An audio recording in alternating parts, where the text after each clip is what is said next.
Ladies and gentlemen, welcome back to another video. Today, if there is one man that can bring me out of a creative slump and actively want to hop onto MX bikes, it is the OG, the man himself, Mr. Checkers. He has released a track, or is releasing a track, sorry, for us today, which is called RT Ranch, which I'm guessing means right trigger, because if it's roasted testicles, then I think we need to question Mr. Checkers' mentality there. But the reason I say is releasing is because you should be seeing this video on Saturday, and to the best of my knowledge, this track releases on Sunday. However, I'm locked in on Aiden's Supercross series on Sundays, so I asked him if I could release this video just to build a little bit of hype for it and day in advance, and he said yes, no problem at all. So thank you very much for that, Checkers. Now, the majority of you won't know what this track actually is and where it comes from. Many years ago, I'm talking probably 8+ years ago at this point, maybe longer.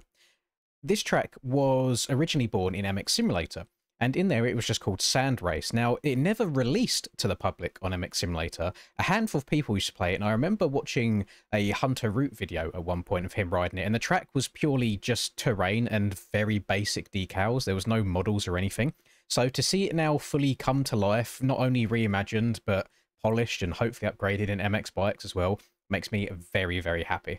Now, this might be a slightly longer video for you to enjoy on your Saturday morning. So this is actually 3 tracks. We have a hillside SMX tracks over here, which I think looks very fun. We have a local cross track, and we also have a hardcore MX track, which is called, I think it's like HUMG, that's like Hardcore Ultimate Moto Grounds, something along them lines. That's very, sorry, Racer Unknown's Moto Grounds, so very PUBG-esque. So we are going to do a few laps of every track today, and I'm busting out the KTM for my sand setup in particular to hopefully deal with some of these whooped out sections, and I'm just very excited for this. I hope you enjoy the video. Let's get into it and spin some laps. You know what's crazy to me is just how much my performances in competitive MX bikes races affect my general mood. So if you didn't manage to stop by in the live stream earlier where we was racing at Budds Creek, the stream started off a bit like, I don't know, because I wasn't the biggest fan of the track, but you know, no shocker, I've been that way for most of the tracks this year. I did enjoy Parla, I did enjoy Dilla, and I also quite enjoyed Daytona as well. That's obviously tying Supercross in there. But yeah, I wasn't the biggest fan of Budds Creek, and I usually really like Budds Creek's layouts, but I'm not going to go and get into that. There's no point bringing any negativity to this video. But then somehow, after 3 months, 22 motos, one of my competitors laying in hospital with a broken back, please heal up quick, Tyler. 2 of my competitors giving the field a 20-second head start. I finally got a moto win. Sorry to spoil it if you was planning on watching it after this. So I'm kind of riding that high right now, you know? Unk is not back. Unk got a lucky race where all of the stars aligned, but it's just crazy how I'm now in a better mood again to want to hop on and play some more MX bikes. So that's exactly what we're going to be doing. You will notice that just below my face cam, you're going to see like the map behind it just trickling through. I apologize for that, but so I've been having the map turned off recently in races just to declutter things. But when we are playing brand new tracks like this, especially tracks that aren't replicas that I do not know the layout of yet, I like having the map on just so I don't hit any blind jumps, for example, and go flying off into the abyss. But then also I was trying to hide it behind my face cam, and it was hidden until I got to the track. But then obviously the track gets a lot bigger when you're riding around the whole thing. It's not just one tiny little straight. So this first track that we're on right now, to the best of my knowledge, should be the hardest out of them all. This is the Player Unknown's Moto Grounds, and you'll see we've got the flags, like the track markers, the bunting here going across. You'll actually see on the other side of it is more track, and I think that's where the local cross side of it ties in. So I believe what we're riding on here is the hardest bits, and then when you have the local cross version, it has like a slightly easier layout of the same track. And I am all for people creating tracks with multiple layouts, but like within the same track. I don't know why, I just feel like it's a very smart use of the space all the time, and I just personally enjoy it quite a lot. It's not the easiest thing in the world to make multiple timed layouts in this game. You have to have the know-how and do some funky stuff with folders behind the scenes, but these boys, you know, they're the best at what they do. That's why we all keep coming back to their tracks all the time, and it's very nice to see. And I wouldn't say Checkers has been quiet for a little while. By the looks of things from the Instagram posts and stuff, he's a very busy man in real life, and it's glad to see him and the family doing well. I always like seeing his posts that he puts up, but he's back on MX Bikes for us, creating some new really good stuff. And I mean, he's a man that needs no introduction when it comes to the actual hype maps. He was never ever going to struggle coming from MX to MX Bikes. He's just talented enough in Photoshop as he is to make any game work. But his texturing from like day one tracks to now, I think has come a really long way. So we'll give him a little bit of a round of applause. And Chris, give yourself a little bit of a pat on the back as well. You always create fun tracks for us to play. And there's a few of Checkers' tracks that when we do our public lobby live streams, there's a few that people always really want to play. So I mean, community favourites as well, not just me, not just overglazing from your boy. I can already tell you, in the space of a lap and a half riding around this, you are going to be able to get some serious speed going, especially once you have the track down to muscle memory. Because the way that the rollers have been built, you can really just keep the back wheel down on the ground if you want to, and try double and triple your way around some sections, just like little bits like this, go double, try and pick the front wheel up here and there, little tyre tap slid in there also. And like, in real life, you won't catch me going anywhere near sand as much as possible. I like my hard pack, my blue groove stuff. It's just kind of what I grew up riding when I was younger, and that's why I gravitate towards to now.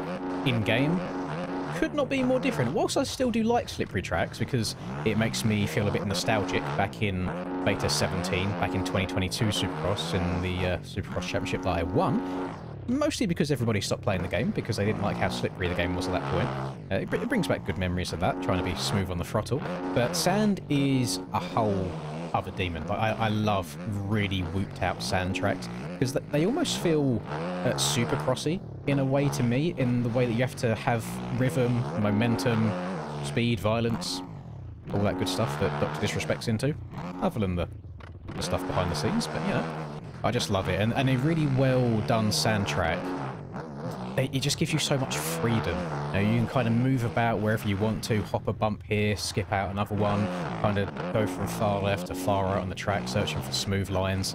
And like some sand tracks, they can be done in the wrong way, where it is very much just double everywhere and then a big inside or a big outside. I think the big thing about sand tracks as well, if they're built to like a more realistic standard in game, so you've got this inside rut that then fades out to the outside where you can carry your speed, or you can start outside then cut back across and go over the top of that rut and line yourself up on another side of the straight, and it's just so enjoyable.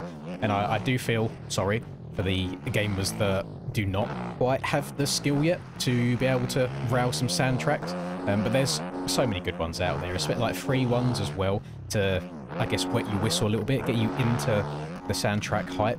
Things like, I'd say, the 2013 Lommel, I think it's 2013 Learrock as well. Those are some very good free ones that will get you a good idea of searching for smooth lines. If you want to step it up and have some harder tracks, you could have JV's GP of the Netherlands at Oz, which is one of the most difficult sand tracks in the entire game. So there's a lot out there to practice on, and I think sand tracks will help you become a better player overall, because you get a very good judge of just how to carry momentum, how to be smooth, you know, just trying to absorb jumps, trying to stay low here, trying to like hop the throttle up a bit more and like seat bounce or preload, just to hop over an extra little double or triple there. And it's just a very satisfying thing once you can tie an entire lap together. We've got quite long lap times around here. I'm currently at a 2:44. Now I imagine once the really fast boys get their hands on this track, they will be going a hell of a lot faster than that. I am just learning at the moment, and we can't spend too long on each and every circuit because we do have 3 of them to cover. We can't be too quick there. That, I'm pretty sure I need to be tripling all the way up and over, so that's something to bear in mind. There's a couple of jumps that, with how the jump face has been built, they send you quite high, so for those people that like to get their stees on, get a little bit inverted, it feels pretty fun in that aspect as well. I'm trying to look really far ahead, and I'm also trying not to take exactly the same line every single lap. It's very hard when you're trying to live comm at the same time, but being focused and present enough to remember where you went the lap before and try and take somewhere different. But I do fear a lot of the time I do end up falling into that trap of taking the same rut over and over again. There was a very tight inside rut there. It's just hiding in amongst the shadow, and I got into it at the beginning but then fell out of it really early, so I wasn't able to follow it the whole way through. And then twice I've gone too far on the left here as well. Kind of double your way, step over that, see if we can get a bit steezy on this bad boy. I'll face it backwards almost, bringing it back round. I like how the hill kind of falls away from you there, so you can get really, really backwards. You've got plenty of time to bring it back afterwards. Oh, that might be too much. That was too much. I am not on next games mode. Honestly, I expected the track to be a little bit rougher than it currently is, but then again, when it comes to, I guess, most outdoors tracks these days, I am a bit of a... Is masochist the right word? What's the one where you like inflicting pain on yourself? But this is in like a non-sus way. This is just, I like really difficult tracks these days, just to challenge me. That's what gives me my dopamine hits, is hitting a very difficult track and being smooth and precise on it. That just kind of gets me going. But very, very good stuff. For the first one out of this trio of tracks, setting a very, very good standard. I'm enjoying it so far. Let's have a quick little editor's cut and go over to track number 2. Okie dokie, so as we loaded up the local cross track, a kind of embarrassing moment. The RT does not stand for right trigger whatsoever. The RT stands for Racetech. And with Checker's involvement as a Racetech employee, I kind of should have seen that coming from a mile away. But listen, the track that download, the link that I had, what it was called, it just said RT Ranch. I thought, you know, it might be a fast track, so RT might stand for right trigger or roasted testicles, you know, you never know. But no, it was indeed Racetech. I am such a fool. I feel foolish. I'm an idiot. It's old age. It's yeah, I blame it on old age. You know, the brain's going, the body's going. Like, I rode 2 days ago. Well, I suppose 2 days as you're seeing this. One day basically as I'm recording it. My back is just all over the place. You know, I'm an old man. It's not going well. I'm not aging gracefully, so to speak. I need to get back in the gym, man. I'm falling apart, it seems here. But I mean, it's not a plus side. It's a very negative side. But I was going to say, plus side, I don't know how many more times I'm riding up to the end of the year. You know, we're almost at the full end of all the hot weather in the UK. It's only going to get colder and wetter as the months go on. But the reason that is a positive thing is it means I haven't got to hurt for the next couple of days after riding. And it does give me a little bit of time to, let's say, lose a little bit of timber. Take up. Wait, is this right? Yes, no, this is the right way. Okay. I thought I'd lost it there and I sent a jump that wasn't meant to. I thought I was meant to turn left. So this is where this track differs to the big boy, to the Moto Grounds track. Please just land it. Like Clean Bandit. Yes. Bars, by the way. That's crime against rhyme. That was lame. I'm ashamed. We're rocking. We're riding. We're vibing. We're stepping up. We're stepping round. We're doubling over. This is flowy as shit. After a curry. That's how you know it's flowy. Damn.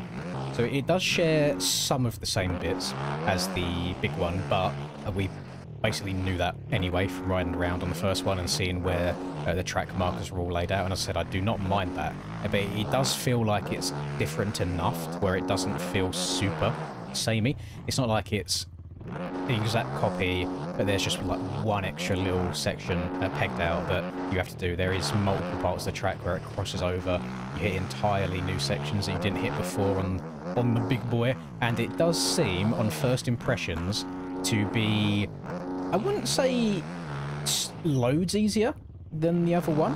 It's a little bit more simplified, and the lap time is definitely shorter. So shorter lap times will make it easier anyway, because then you'll be completing more laps in less time. You get more reps, basically, so you would have practiced it more in the same amount of time, so then it can seem easier, it can give that impression. It's like if I gave you 2 hours to practice Krakenberg. Most people, if you're doing it for the first time, you'd have 1.5 attempts. If I gave you 2 hours to practice this, you'd... I was about to say you'd have 100 laps, but that's 200 minutes. That is not 2 hours. that is how long? That's 3 hours and 20 minutes. But I'm trying to break it down now. 2 hours, 120 minutes times 2. You'd have 60 laps. So practicing a track for 60 laps compared to practicing a track for 1.5 laps, you know which one you're going to be better at. That's kind of what I'm getting at. So sometimes tracks can have the illusion of being easier, but the length comes into play as well. You know, it's all about the length. Sometimes it's about the girth, but I mean, most of the time the length is what people care about a little bit more. I mean, yeah, I don't know where I'm going with this. I'm sorry. It's late, but it is definitely flowy. I don't think I needed to go as far as booting it up on the KTM just to run my special sand setup. Because whilst there is some slightly whooped out sections that it's definitely helping me in, it's definitely more tame than like the really, really hard Supercross tracks out there. I'm talking like last year's Southwick, for example. Not this year's, but this year's Southwick was so easy. That is RT Ranch. That is right trigger ranch. Just duct tape that trigger down, and you're good to go. But this is rough, but forgiving. So you haven't got to be a prime Jeffrey Hurlins. You haven't got to manual absolutely everything. Keep the back wheel planted everywhere. You haven't got to be tripling absolutely every single roller to have any sort of success. You can do that, and there is definitely a skill level to doing that. But at the same time, if you are more of an intermediate rider, you can definitely get away with just, you know, kind of bashing your way through them. You know, bulldogging it. We'll go for the Eli approach rather than the jet approach, so to speak. And there's just so many different split sections. Most of it's in these jumps. A lot of time you're either going inside and hitting a slightly higher kicker, or you can go all the way around the outside and stay really low to the ground. And I think because of the nature of that, the line should end up being fairly equal.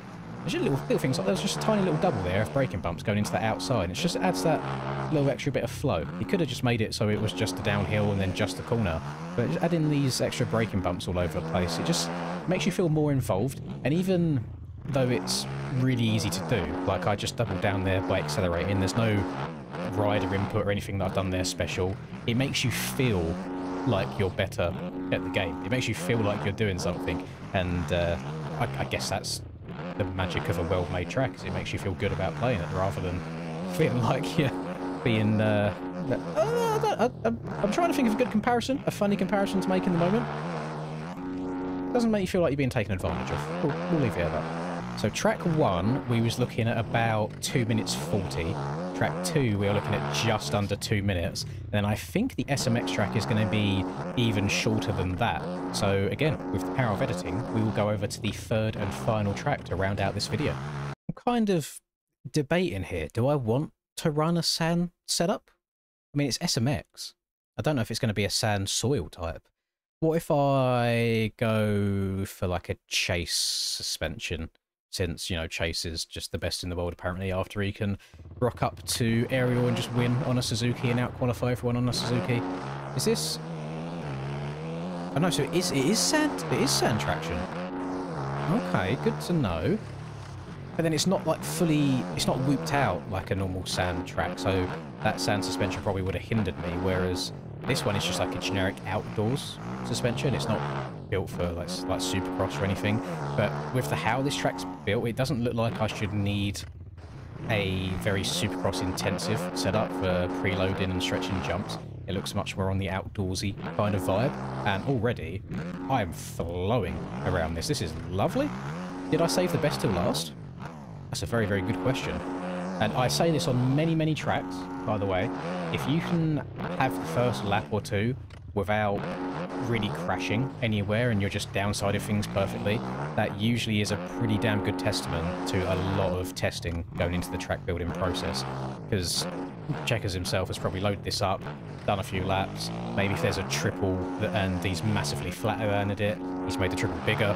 If there's another rhythm section where you're coming up way too short or you have to stretch something too hard, then he's gone and made it smaller, for example, just fiddling with how much ruts hold you to manipulate your corner speed as well. There's so much that goes into it, so many hours, so many times that he would have saved out the terrain as a PNG, popped it into Resolute Trackers Track Builder, rebuilt the whole thing, loaded it up in game, tested it back and forth over and over and over again.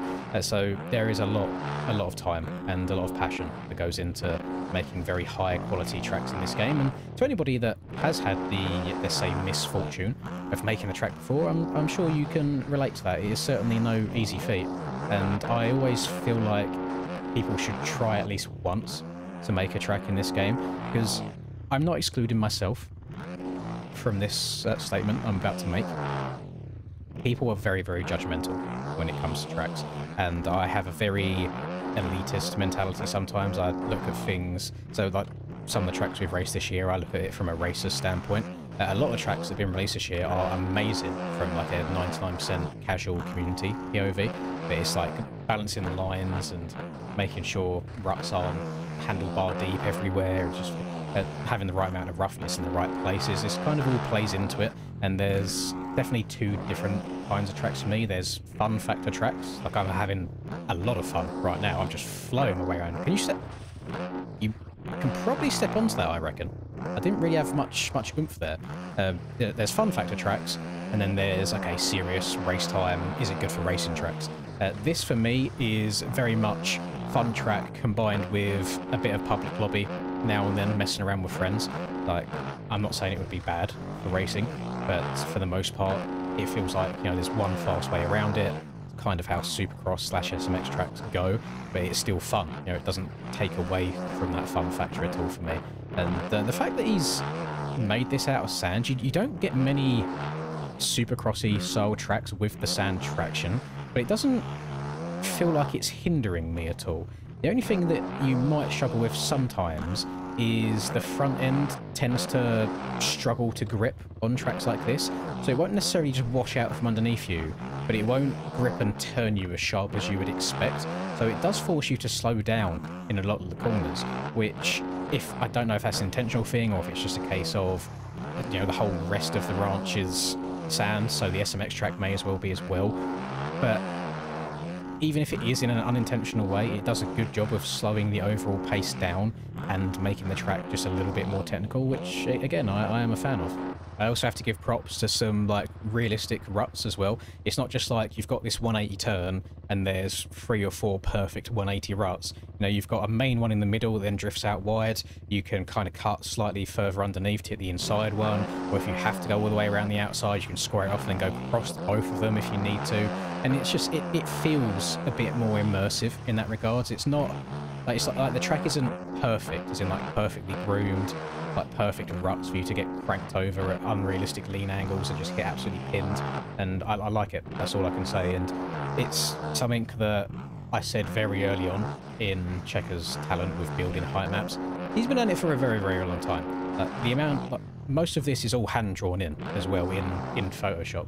I watched him many years ago making one of the Daytona tracks in MX Simulator in Photoshop, and just the amount of manipulation that goes in with just tiny little raises and lowers all over the place. I've done the same thing on, I want to say it was one of the Redbuds. I remember him making these slight adjustments, just even to really weird things that you wouldn't think would take a lot of time and effort. So on Redbuds you have the start, hit the whole shot line, you go to the right, and then in this version of the track you would then hook a left 90 and then hit that first step down. And I just remember him making so many micro adjustments for the roller actually stepping down off that hill, and it's just like there's a lot of time, care and effort that goes into this, so it's very well received from me, I'll say.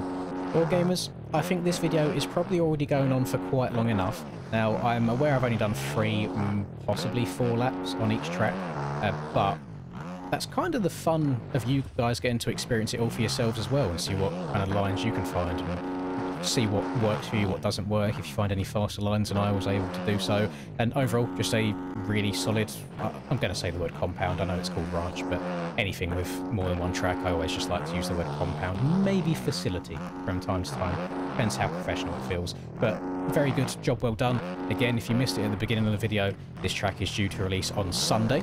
The exact time, I'm not too sure, I would imagine slightly later in the day.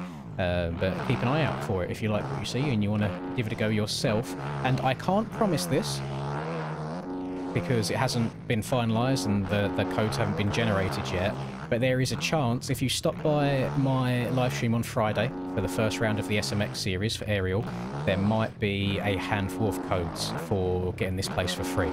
So if you can't afford the track right now, then have no fear, you could still be eligible for a chance to get it come Friday next week. So thank you for everyone involved in this whole process. Again, Cheikaz, thank you for reaching out for me in advance. I really do appreciate that you give me the opportunity to showcase these tracks for you. It is an honour and a privilege as well. Thank you very much. Thank you to all of you for watching. It really does mean the most, and for the continued support over this last year, specifically when I haven't been having like the best of live streams or attitudes towards the races. I am very, very thankful to each and every one of you. So give yourselves a massive pat on the back. Hope you enjoyed this video. Drop a like if you did, subscribe to the channel if you are new. All of that lovely stuff helps me out with the algorithm. Have a lovely rest of the day. Catch you in the next video. Peace.